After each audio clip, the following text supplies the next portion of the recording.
Hello, hello. Here we are, back at it again at Classic Vinyl Podcast. I'm one of your hosts, Justin. I'm here beside my other host, Tyler. It is the most wonderful time of the year, and I have no idea what time of the year it is, but we're listening to Foreigner, so that's what's going to make it the most wonderful time of the year. This is the latest album we've done here at Classic Vinyl Podcast. This is from 1977, but I do have this on vinyl, so it still counts. Does count.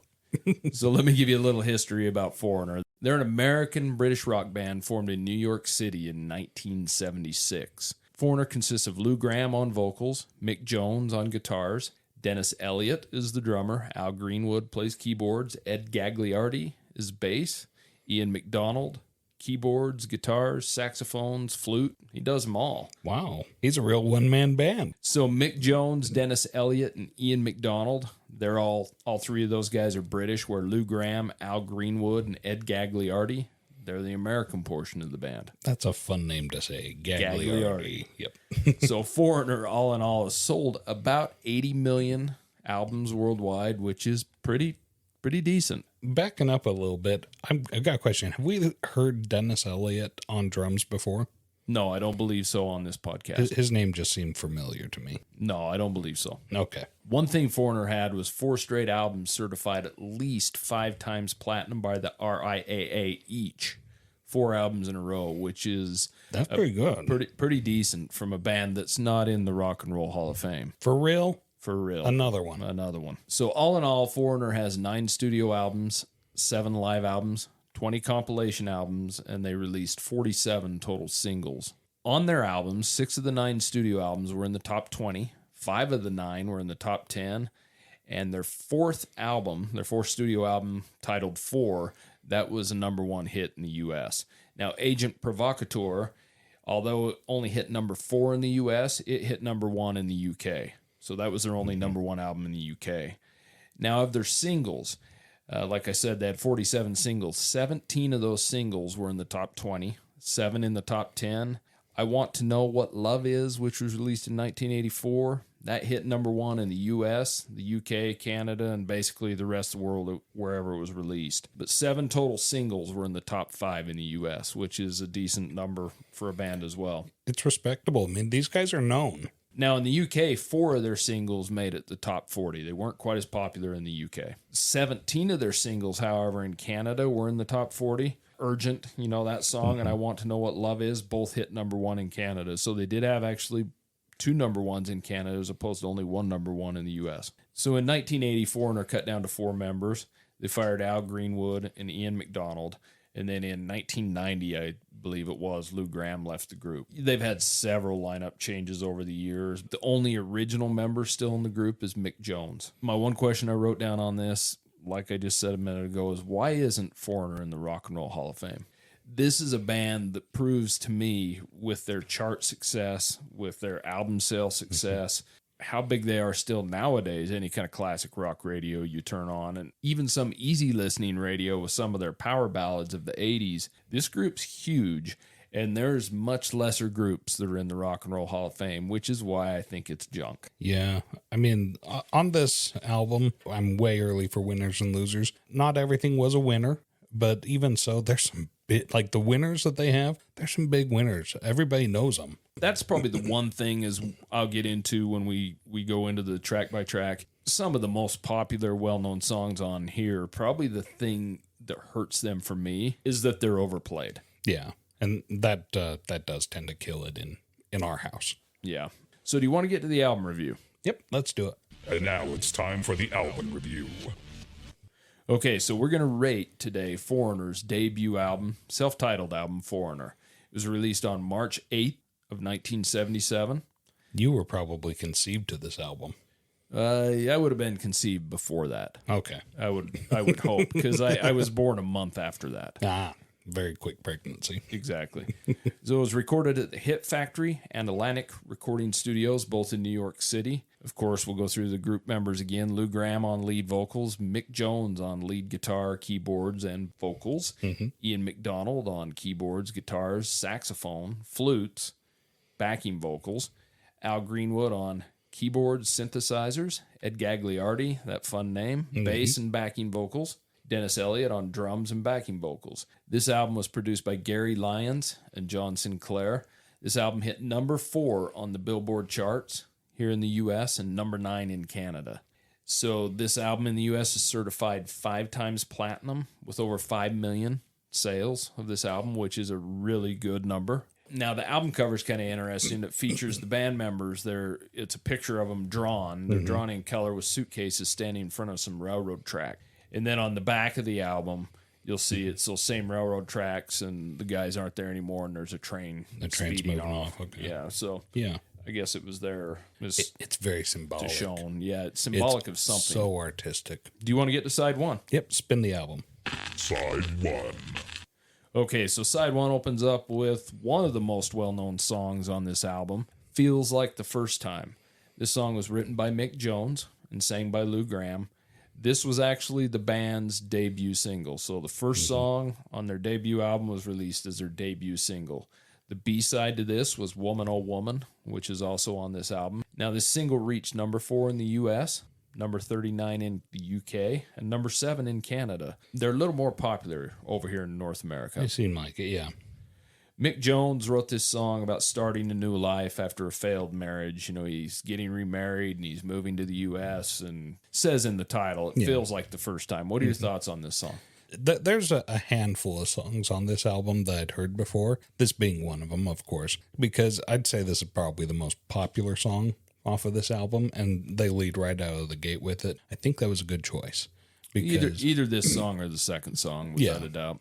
For sure. But this one, I mean, this is just the kind of song that you want to fall in love to. This is a song about a guy that's been burned in love before, right? But then he finds a second one, and everything's just as wonderful and exciting. I think you just explained every song on this album. I think I did too. There's a lot of fun. And of course, maybe that's a lot of songs on a lot of albums. But And I'm going to point out that this is Mick Jones that wrote this song. And in fact, I've got to say that Mick Jones, this guy is so extreme on each end of the spectrum. The songs that I loved, he wrote them. The songs that I hated, he wrote them. But he didn't write every song, and so I find that noteworthy. That I've got an issue with Mick Jones being kind of an infant, or an adolescent, I should say. He's got a very juvenile view of love, women, and relationships. The fun thing that I like about this song is it's so relatable to anyone that's in love. You don't have to go and find someone new to enjoy this song and to love this song. You can infuse into your current relationship if things are, getting day-to-day boring and tedious, monotonous. You can infuse something new into it and make it exciting all over again, and it'll feel like just like the very first time again. That being said, I'm going to jump over to the music now. They have this bridge in the song that mixes so well. The electric guitar, the keyboard, the drums. I paid close attention to that because this is a song that we've heard over the radio time and time again. But this time I really paid attention to that bridge, and it's something I've noticed in a lot of their songs, that they're composed very well. And the sound sounds really nice. The music is really good on this album. So, Justin, what are your thoughts on Feels Like the First Time? this one is a tough one for me because I like the song, but I'm sick of hearing it. Mm-hmm. I'm really sick of hearing it. It's got one of the most recognizable intros in rock and roll songs. It's got a pretty good beating bass line in it that's good. I love the guitar, the little guitar licks in the pre-chorus. And I even love the lyrics and what they state. Now that I found you, together we'll make history. It's a straight love song. You're in love again for the first time, and everything's changing again for the first time, because it always feels like the first time, right? I really like the way the synthesizer's used in the middle of the song, but for me, I just got a little bit of ear burn when it comes to this song, because you can't flip through at least the channels I listen to and not hear this song at least once a day. And that kind of goes for the next song too that we get into, which is Cold as Ice. Yep. Now, this is another one written by Mick Jones, but he also wrote this with Lou Gramm, and it's sang again by Lou Gramm. This was released as the second single off the album. So debut album, second song, second single. Reached number 6 in the U.S., number 24 in the U.K., number 9 in Canada. Once again, did better in North America. Ian Lloyd, he's from a band called The Stories. He actually sings backing vocals on this. The single is certified gold in the US and it's certified silver in the UK. The lyrics are based on a girl essentially that was a cold-hearted, terrible person. I mean, pretty self-explanatory when it comes to the lyrics and what the song's about. So what are your thoughts about Cold as Ice? Cold as Ice is a song where Mick Jones tells you why he feels the way he feels. That this girl's been so mean to him. First of all, stay away from girls like that. Don't go out with people who are going to be mean to you. Well, you don't know that until they are mean to you. That's true. And this is just, I am just getting one side of the story. And, there's other songs later on this album that we're going to get into that too.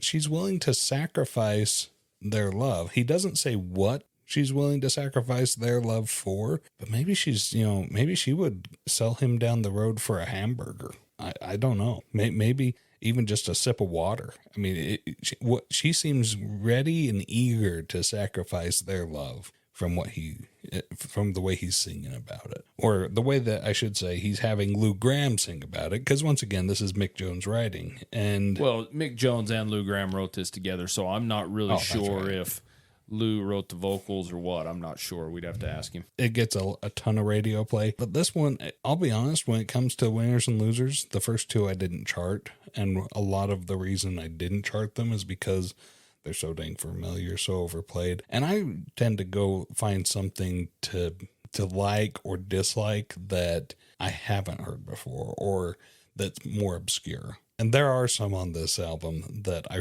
really enjoyed because they're kind of out there, a little crazy. I love crazy songs, and that's no secret to our listeners. One thing I gotta point out again, the music is excellent. This band plays very well together, and that's very notable throughout the entire album. What did you think about Cold as Ice? Well, a couple things. You said you thought Feels Like the First Time is the most recognizable song. I really think probably Cold as Ice is, as far as I'm concerned. And just like Feels Like the First Time, you can't flip through a radio station and not hear Cold as Ice somewhere. So true. I've always liked the song, but once again, severe ear burn on this thing. It's another very, very recognizable piano intro. And it's got good drums on it. I do like the keyboard and the synth in this song as well. It's got a good bass line. You can hear it well throughout. I do like this song a little bit better than Feels Like the First Time. It's got some nice harmonized it's in it. Doesn't have a lot of good guitar other than it does have a decent guitar solo in the middle. Yeah. So it's lacking a little guitar. But they do mix these songs really well. There's a reason these two songs, the first two songs we've listened to here, are still played on the radio to this day because they are good songs. There's no doubt about it. And these guys are good musicians. They're a great band. Well, and you'll hear me say this throughout. Lou Gramm is an excellent rock and roll singer. Yes, he is. He has an amazing voice, and even in a song I dislike, I generally like his vocals. He has a good, distinct style. Excellent rock and roll voice. In fact, a very iconic style for the time. Yeah, definitely. Yeah, the Foreigner is a band that comes on the tail end of the 70s, but you start to get a lot of other bands that have this same type of vocals when you get into the rock and roll bands of the 80s. So that moves us to song 3, Star Rider. Now, this one was written by Al Greenwood and Mick Jones, and is sang by Mick Jones. Now, the lyrics depict a person who feels lost and unfulfilled in life. He's seeking to find meaning and purpose for himself. Possibly a plea to a higher power of some kind or something like that. That's kind of what I've written down. That's kind of my take from it. What are your thoughts on Star Rider? This is a very common thing that celebrities deal with, is they find success, stardom, and they find everything that they thought they were looking for their entire life, and they still feel that empty hole. Something's missing, something's unfulfilled. And so this is something that you'll hear a lot when they do like a behind the scenes or behind the band or something, so that they go off in search of spiritualism or intellectualism or some sort of ism, trying to figure something out to fill that hole. He's got an interesting way of reaching out to this higher power, saying that the control is in the hands of those who know. Something that I really liked about this song is that it mixes the past and the future. This song sounds really old. It sounds like, the way that the instruments are played, it's an acoustic guitar. The keyboard is tuned to like a sound like a harpsichord. And so it sounds like really antique. This song sounds old, but the subject that they're talking about and the way that they're singing, the words that they use are, so futuristic and about, star travel and outer space stuff. It's really mixing that old world with the new, or even the past with the future. And it comes together really well. And that's something I really liked about it. And it started with a flute. So that's something you don't see all the time either. And I liked how different this was, and it was enjoyable. I don't know if it's Mick Jones who gets the credit for that, or Al Greenwood that did the writing on it that I like so much, but this was a pretty decent song, and it could be considered album filler, sure, but I'm glad I listened to it. What did you think about the Star Rider? There's not a whole lot I can add to it that you didn't steal from me. You're welcome. I mean, it does have that acoustic intro that goes into the flute, and I'm first thinking, is this a Jethro Tull song? And it's kind of funny that the flute kicks me straight to Jethro Tull, but there's not a lot of bands that use flute. It sounds like Jethro Tull. But it's got good bass runs throughout the song that I really like. The bass is mixed really well to the front, which I enjoy. It's got good drumming in the pre-chorus. It's got kind of some crazy drumming, but the one thing you did say that I did note is it does seem like an older style song, like a late 60s song, especially at the first of the song. It's got a decent vocal. I think Lou Gramm singing on it would have done it better justice, in my opinion. And it's got a really good guitar solo, but kind of like you said, album filler, probably decent song. Yeah, it's a good song. Stand out. I wouldn't say it stands out as great, but a good song. So that moves us to the next song, Head Knocker. Written by Lou Gramm and Mick Jones and sang by Lou Gramm. Now this song, one of the notes I wrote, it's a very heavy guitar-driven song. Mm-hmm. It uses a lot of riffs that are, once again, reminiscent of old-time rock and roll. It's a pretty upbeat song. It tells a story of a musician who walks with a stoop, but he can't hold his own in a fist fight. He thinks James Dean isn't dead. He's kind of a crazy guy. What are your thoughts on Head Knocker?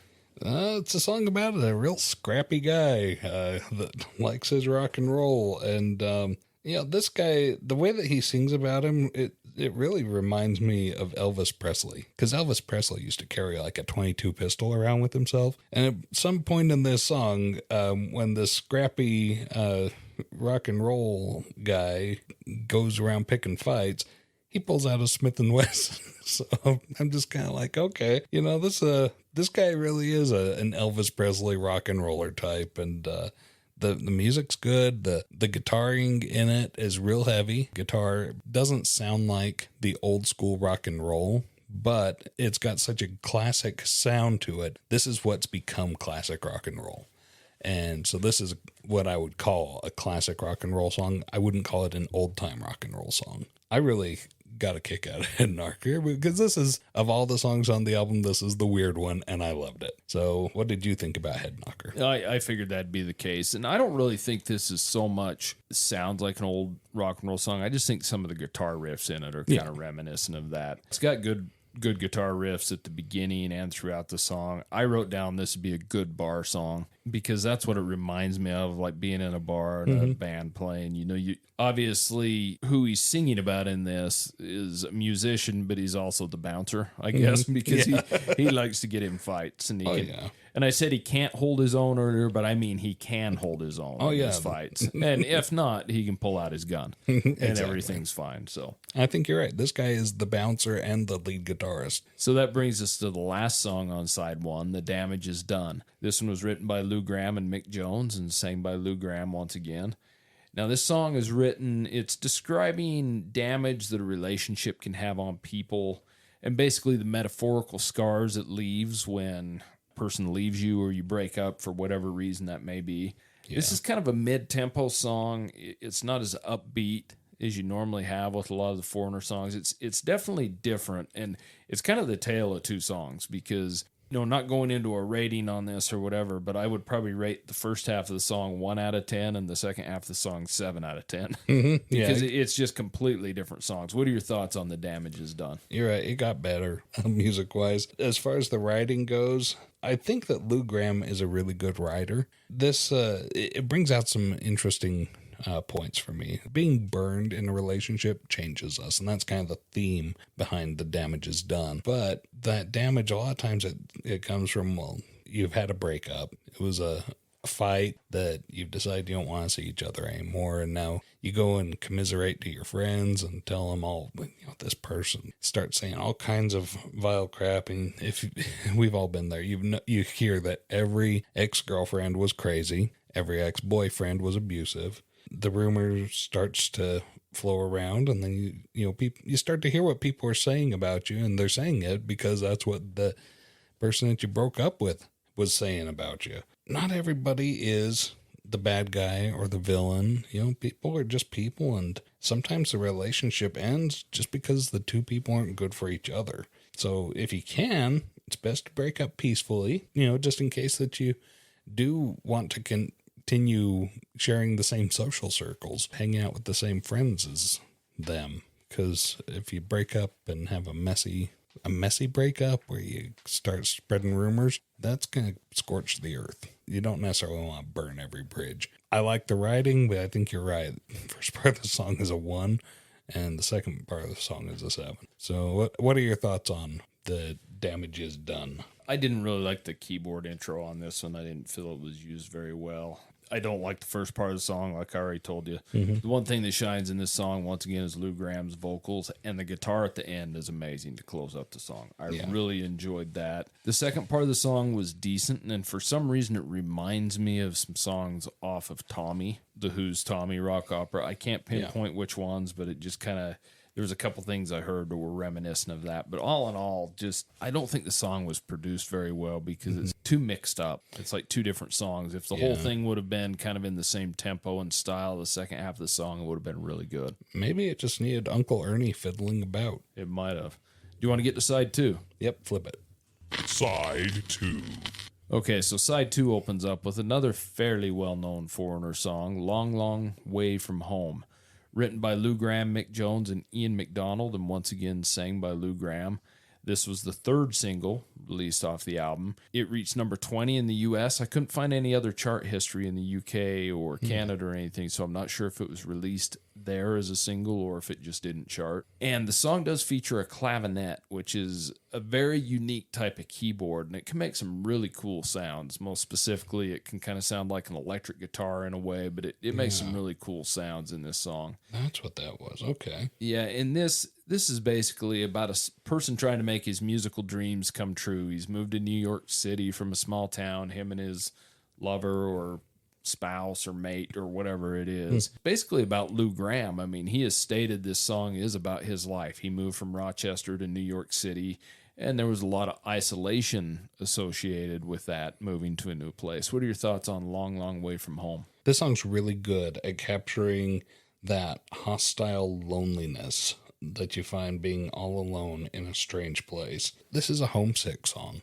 This is a song where you're sitting there listening to it and you just really feel for the guy, and he's singing from the heart. He's writing from the heart. The things that he's talking about, that he's got to make it for both of them. He's got to provide, and he's got to just keep pushing through and keep going on. One thing that I find about this song, it seems like the saxophone is that quintessential instrument of New York City. Something about that, anytime you hear a saxophone, it means that we're in New York. It really painted that picture. Well, a real sweet song to listen to, even though the theme of it, the tone of it is really, it's full of fear, full of trepidation. It's unsurety, but it really captures that, and that's what I like about it, is how vividly it captures what person who's telling the story is trying to tell you. What did you think about it? I've always liked this song. You still hear this on the radio quite often, but not near as much as Cold as Ice and Feels Like the First Time. I love the intro on this, and they use a synthesizer in the intro as well, and it mixes well. It's used really well in this. Once again, the vocals from Lou Gramm are absolutely amazing in this song. Probably this song more than any on the album as far as I'm concerned. The bass and drums really do stick out, and you can hear them, and I like how they're mixed to the front. The sax solo in it, I generally don't like saxophone a ton, but this just nails this song right in the middle, and it just seems to fit. It really does. It's a good song. It's one of my favorites on the album. I'm impressed with how well these guys use a variety of instruments, and it comes out sounding so well. I think that's mostly Ian McDonald, Is that Ian? the connoisseur of instrument. He's good. So it moves us on to Woman, Oh Woman. It's written by Mick Jones, and it's sang by both Mick Jones and Lou Gramm. This was the B-side, once again, to Feels Like the First Time. The lyrics are about a love that a man has for a woman, but all the tumultuous emotions that are in relationships and the ups and downs and the things that happen. I mean, it's really about that. What are your thoughts on Woman, Oh Woman? Yeah, this is a roller coaster. This one, he's all over the place. Things like, well, the line, "Don't bury me alive." Although the more I listened through this song, I thought, well, I'm not sure that this writer knows what he's looking for. He says he wants a woman, not a girl, but he doesn't ever differentiate as to what makes the difference. My final thought with this song was maybe he should focus on being a man instead of a boy, because a man would know what he wants. Well, keep in mind, they're all about 21, 22 years old at this time. So truly they are boys. They are boys. Okay. That makes sense now. So, what did you think of Woman, Oh Woman? I had a decent acoustic and piano intro. It is a little bit slower song than a lot of these on the album. It's got a decent bass line when you can hear it, but for me, it fades in and out. Yeah. It doesn't feel like it was mixed really well in there. It does have good little guitar solos throughout. I certainly do not like Mick Jones' vocals as much as Lou Gramm's. I think this song they would have done better justice this song to giving Lou Gramm the lead vocal throughout. The bass at the end was mixed really well, and I like the sound of that. But, this to me is a perfect example of album filler. It's not really a skipping song for me, but wasn't great, just okay. So that moves us to the next song, At War with the World, written by Mick Jones and sang by Lou Gramm. Now, the lyrics are about a songwriter fighting against the world and how we will eventually win. He's saying he's eventually going to win this fight, but it doesn't really say in the song what it is he's fighting for. I don't know if it's freedom, and why is it war with the world? Maybe it's a war within his own head. Maybe he doesn't like the world standards that are being set. I don't know. It doesn't really clarify that. What's your thoughts about At War with the World? I got some thoughts about this song. I'll say I would have really enjoyed this song as an adolescent, as a man in his 40s. I'm sitting here looking at this song just like, oh, kid, because he never does say what he's fighting for or what his cause is, what his purpose. He's in love with an image of being at a miserable war and slogging it out. But he doesn't know why he's at war or what he's fighting for. He's not got a credo or a cause that's driving him. He's a teenage boy, and this is a song for teenage boys. They're, just so full of that hormones and angst, and they feel like they're always fighting against something. Well, he says, why won't they let me be? And I said, well, because part of helping you grow up means teaching you about your responsibilities. So, mom's not going to stop nagging you to take out the trash or to put your dirty clothes in the hamper or whatever, because she's trying to help you become a responsible adult. That's why you're at war with your mom. I have to underline this part, though. I really, really like the music. And that's something that I am finding with every song by Foreigner, is that the music is just superb. The writing, like I said, Mick Jones, he's a kid. I'll leave it at that. What are your thoughts on this one? Well, you certainly look into the lyrics much more than I do, because you kind of hit it on the head for me at the end, as I really like this song. But I'm not deciphering the lyrics. It's got a excellent fast guitar intro to start it off, which I like. The drumming's amazing in this song. It's got a really, really good bass line. Typical Lou Gramm, great vocals again. It's got a really interesting keyboard solo in the middle, but to me, this song is musically driven, And it's not really a skipper album filler for me. It's a good song. I really like it, but I didn't decipher deep down into the lyrics and all the problems he's having like you do. It's my curse. Yeah.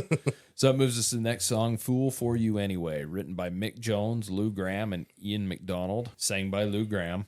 Now, this one's kind of a ballad. Yeah. It really is. And the lyrics tell a story, pain and struggle when you love someone, but you have to let them go because they don't feel the same way. Probably everybody's felt something like that before. The writer of the song knows that they're foolish for feeling this way despite the rejection, but they can't help it. When you're in love, you're in love. It takes a lot to break away from that. The poor sucker doesn't take rejection well. What are your thoughts on this song? Once again, I really, really like the music. It's extremely nicely composed. The instruments blend so nicely together in my head. It's a nice song to listen to. As for the writing, well, what can I say? The best way to show how strong you are is not to, force yourself on them, kiss them, and, say, hey, if you just give me one kiss, you'll never leave me again. Quite cocky of him to think that. Exactly. Show how strong you are, not by forcing them to be with you against their will, but leave them alone against your own will. That's how you show how strong you are. And that's a good bit of advice for anybody facing what the Fool for You Anyway is facing. What do you think about this one? I really like the acoustic intro. It goes in straight into the drums, but it really is a slower song. And the drums are good and mixed up front well throughout. I think that's probably the best thing about this song. The bass is mixed well too. Another great vocal from Lou Gramm. It's got a good acoustic guitar solo in it. It's a good all-around power ballad. Not my favorite on the album, but certainly not my least favorite. I really like the song. So let's move on to the very last song on the album, I Need You, written by Lou Gramm and Mick Jones, sang by Lou Gramm once again, thank goodness. Now, this one's another heartfelt ballad. Of course, it's about love again. It captures the struggles and emotions of losing someone that you love. This seems to be a going theme, right? And it's almost a plea for his lady to come back because, somehow his life's been misguided. He assumes it's all because of her. What are your thoughts on I Need You? I'm sympathetic to this song. I'm sympathetic because I would be completely lost without my own wife. But that being said, I don't think that this guy is emotionally mature enough to handle a relationship. I don't think that I'm coming from the same background that he is in my relationship with my marriage to his relationship with his girlfriend. It really makes me nervous about Mick Jones and the way he views relationships. Not a fan of I Need You, but once again, I like Foreigner's music. They're composed very well. What are your thoughts on I Need You? There you go, diving into the lyrics once again. I know. I really like this song, the way the intro come in. It was a fade in with the electric guitar into good heavy drumming with some kind of strange sounds going on. I don't know what they were, but great vocal again on this. Another good bass line. This song, to me, had heaviness that some of the other songs didn't on the album. And in a way, the music to this one is probably the heaviest song, and I really liked it, and it had an excellent guitar solo on it. I thought this was a good song to close out the album, and definitely one of my favorites. I didn't decipher the lyrics like you did because I take everything as a metaphor anyways and figure it probably doesn't mean what it is, but I don't think there's a whole lot of metaphors in this album. It's pretty much about losing love, finding love, loving people that don't love you back, all those kind of things. It's pretty straightforward in the lyrics on this. Foreigner is in love with being in love. They certainly are. Do you want to get to winners and losers? Yeah, let's go. Winners and losers. Foreigner's debut album, Foreigner. What do you pick as your 2 or 3 least favorite songs on this album? 2 or 3 least favorites. I'm going to go with Woman, Oh Woman. I'm also going to go with Fool for You Anyway. Honorable mention, I'm also going to do At War with the World. These are songs that just didn't really capture me. And I think that At War with the World improved upon talking about it. That understanding it for what it was. I liked the music. Stepped it up. As for Fool for You Anyway and Woman, Oh Woman, it just didn't have the same... It didn't jive for me. What are your least favorites, Justin? This album's really tough for me because 2 of the probably best songs we hear way too much. And like you stated earlier, kind of left them off my rating. I'm not going to rate them as my least favorites, and I'm not going to rate them as my best favorites. And a lot of these songs are just good. Not great, but good. But as far as my least favorite songs, I'm right with you on Woman, Oh Woman. I didn't like that song very well. They could have picked a better flip side to Feels Like the First Time, I think. And the damage is done. I think the first half of that song just really destroyed it. I did like the second half, but it wasn't that great. And if I had a third least favorite, would probably be Head Knocker. It just seemed kind of like I stated earlier, a bar song, and it was good. Yeah. I mean, I don't think I'd skip it, but it wasn't my favorite by any means. Sure. What would you rate as your favorite songs on the album? Head Knocker was one of them. But once again, it's a weird song, and I like weird songs. That's it. Star Rider. I really like how Star Rider, the music really captures the message of the song along with the lyrics, and it's very metaphorical. I get it. And I get it because these guys are very well practiced in the language that they're trying to speak. My third one, Long, Long Way From Home. Once again, we have an excellent band that's painting that picture and making it, I mean, it just feels lonely. You feel so isolated and apart from the comforts that you know because you're surrounded by strangers. Beautiful song. Love that one. What are your favorites? We're kind of in the same lane. One of my favorites is Long, Long Way From Home, and these are in no order. I've always liked that song, and it doesn't suffer the same overplay that Cold as Ice and Feels Like the First Time does. Still hear it, but it's a really good song. And then if I was to pick a few other songs that I really liked, it's the last three songs on the album: At War with the World, Fool for You Anyway, and I Need You. I really like those three songs musically. The best on this album, and I thought they finished it out really well. I really liked them. This album, like I said, is tough because it's, for me, it's actually a pretty powerful album if you really compare the popularity and success of Feels Like the First Time and Cold as Ice that neither of us touched as our favorites, where in our reality, if we hadn't heard those so much, they probably would be our favorites. Yeah, Feels Like the First Time, listening to it for the first time, really, I captured what they were saying. Yeah, but they're just hard for me to rate. So do you want to get to the album rating? Yep, let's do it. Album rating. All right, if this is your first time joining us, I'm going to explain the rating system here. We have a 10-point system from 0 to 10, which I guess makes it 11 points, but hey, who's counting? We rated a 0. It's so bad that we have to burn the album. We're not going to burn this one because officially it's still kind of debatable as to whether it belongs to Justin or his parents still. If it's a 10, I have to go and buy the album because it's that good, and I probably am going to buy it anyway, because that's what happens. Smack dab in the middle is 5. Yeah, take it, leave it.